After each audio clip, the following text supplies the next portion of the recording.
In this video, I'm going to share some photography and Photoshop tips to help you get amazing black and white photos. Adorama TV presents Take and Make Great Photography with Gavin Hoey, where you'll learn how to take stunning photos and then polish them in post-production. Here's your host, Gavin Hoey.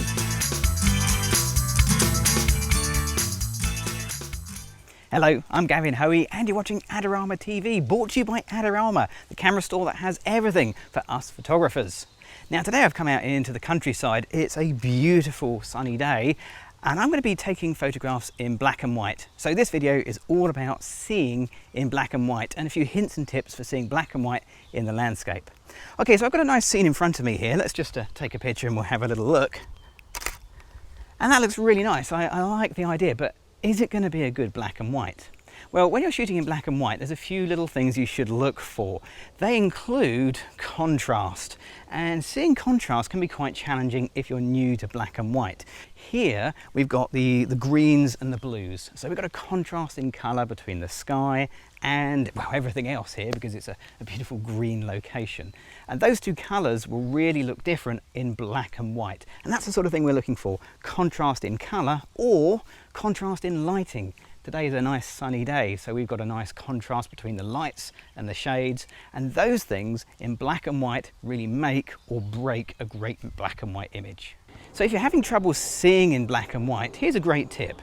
Go into your camera's menu and do something that I recommend that you normally never do. I'm going to turn on the picture mode and I'm going to turn it into monochromatic, black and white. All cameras have got that kind of scene and it's called different things in different cameras.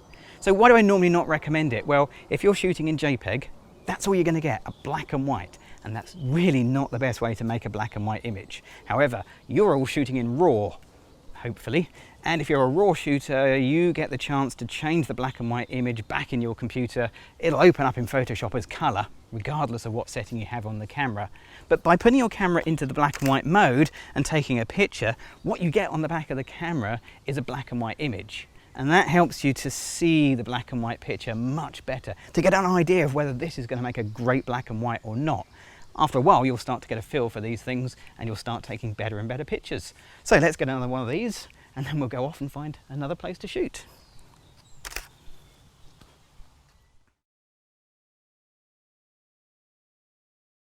Now, if you've got a lovely blue sky like I've got today, here's a really, really good tip, and that is to use a polarizing filter. Circular polarizing filter is the must-have filter. All photographers should have one of these. They do all sorts of useful things. They reduce reflection from shiny surfaces. They slow down your shutter speed a little bit. But today, they're going to make the blues bluer, the yellows yellower. It's going to make all the colours much more punchy. And the reason that that's a good thing is when I get my image back into the computer, those punchy colours just give me a lot more chance to pull up or mute down the tones for those particular colours. So I'm just going to add my polarizing filter to the front of my camera. So with the filter attached to the front of the camera, using a polarizing filter is really straightforward.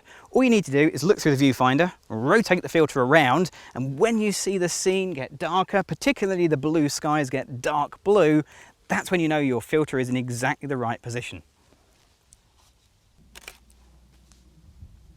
So finally, one other thing about shooting in black and white. There's no colour in the picture to make your images pop and to be eye-catching. So you need to be really good at the rules of composition. So that means thinking about lead-in lines like we've got here. That means thinking about things like rule of thirds and foreground interest. All of these simple tricks will make your images much more dramatic. So let's try a different angle for my camera. Let's try shooting down low and see how that changes the shot. So one of the reasons I like to use a tripod when I'm shooting black and white is because composition is so important and this thing slows you down. It means that you spend a little bit longer thinking about the composition and trying to find the best you can in the environment that you have available to you when you're taking the picture. So I've just moved a few feet, just not far up the track here, and I've got this nice little bit of mud down here, and hopefully that should work nicely in the foreground for this shot. I'm still using my polarizing filter to make that sky really nice, dark and blue. Let's just frame everything up, and if you get lucky, occasionally you find there's a horse coming towards you as well, and it's just things like that that are just a bit of luck really, but hey, there you go. And as you can see, that has a great foreground interest and gives a wonderful alternative to the standard 5'6" in my case view with a normal viewing height. So just trying to find a different angle will make your black and white pictures really stand out. So let's go right back to the beginning, the very first picture that I photographed, the windmill. Now normally at this stage I would say, well, this is exactly what came off the camera, but as you saw in the video, it's not, because the back of the camera showed a black and white image, but here in RAW, it's back to being a colour image again. Remember, the back of the camera shows you a JPEG version of your RAW file, and that includes the picture style that I chose. Now, incidentally, if you use the camera manufacturer's own software, the chances are it'll honour that black and white setting, although you should be able to change it. And of course, it's worth testing your camera to make sure that when you bring your images into Photoshop or into Lightroom, they do indeed come back as colour before you go out and do a shoot. Okay, so what am I going to do here? Well, I'm going to do things that you might not expect to make a black and white picture just on my RAW, because although there are many ways you can make a black and white image in Photoshop, I'm going to start by processing a colour version in RAW. So let's do the white balance first, and well, have a little look and see why. Notice the mud here, the driveway is a bit of a grey colour. But if I change to the cloudy white balance, now there's tone and colour in there. And I can leverage that to pull out some of the colours later on when we're inside of Photoshop, because there's a hint of red. Now I'm also going to come down here and tweak things like the highlights to try and recover some sky. That looks pretty good. And we're going to change things like, well, a bit of clarity, of course, just to put a bit more punch in there, and a bit of vibrance to really make these colours strong. I'm not making a colour image, I'm making a colour image that has lots of different colours that I can then change into black and white. So ignore the look of this because it's going to get worse. I'm actually going to get the adjustment brush, and the temperature and tint, I'm going to make sure they're both on maximum. And this is a new feature in Photoshop CS6. So if you're on an older version of Photoshop, don't look for this, you won't find it. And of course it's in Lightroom 4 as well. I'm also going to make sure that auto mask is turned on, and I want to make this a lot stronger colour than it was when I photographed it. I'm going to give it a bit of a paint job, and I'm just going to warm it up into a sort of red tone. And the reason I've done that is now it's a very different colour to the background. And we'll just do the path or the driveway here as well. And again, I'm not looking to make this as a colour image. I'm just looking to say what I want in my picture is different colours that I can then make the red bits brighter or darker and the green bits brighter or darker. Okay, I'm kind of happy with that, but it's worth checking something. Go in really close, have an extremely close look. Look for things like this, chromatic aberration. With all of the changes I've made, especially the strong vibrance, you will see any minor chromatic aberration become quite major. So I'm just going to jump across to the lens correction, turn on remove chromatic aberration, and increase the amount of defringing until it goes. Okay, we'll open up the image and we'll leave RAW behind, and we'll bring our rather strong coloured image back into Photoshop. Now, because I like to work non-destructively, I'm going to go up to Layer and down to a new adjustment layer and choose black and white. As I say, there are so many black and white methods in Photoshop. This is just one that works for me with this picture. You may find there are other methods that work for you with other pictures. Now I could use the presets, and these are great. There's a blue and green, just like filters I used to put on my camera many years ago.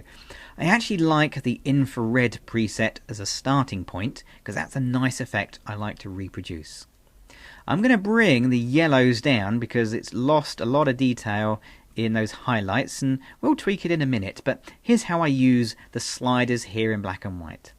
Remember we went to the trouble of making this windmill sort of an orangey red and the driveway an orangey red?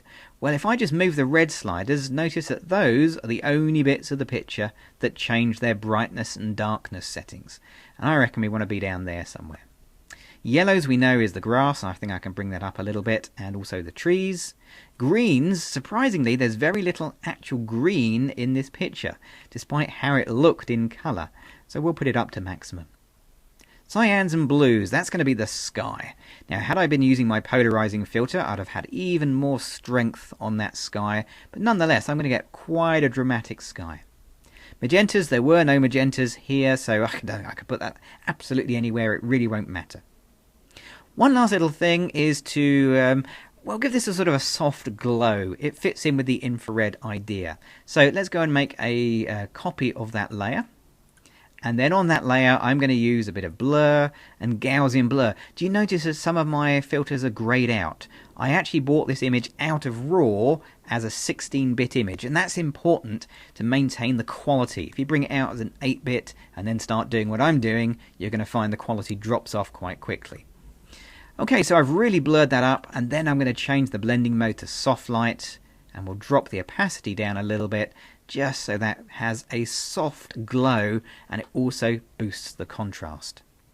Final thing when you've done all of that is just to jump into levels, have a quick look at the levels. Everything looks pretty much okay. Little tweak here, little tweak there. You can even dodge and burn should you wish with the dodge and burn tools, but I'm happy with that. And there it is, my monochromatic picture completed. So there you go, there's how you can take and make great black and white photographs using your camera and Photoshop. Now, if you want to see more videos by me and other people here on Adorama TV, then don't forget to click on the subscribe button. I'm Gavin Hoey, thanks for watching.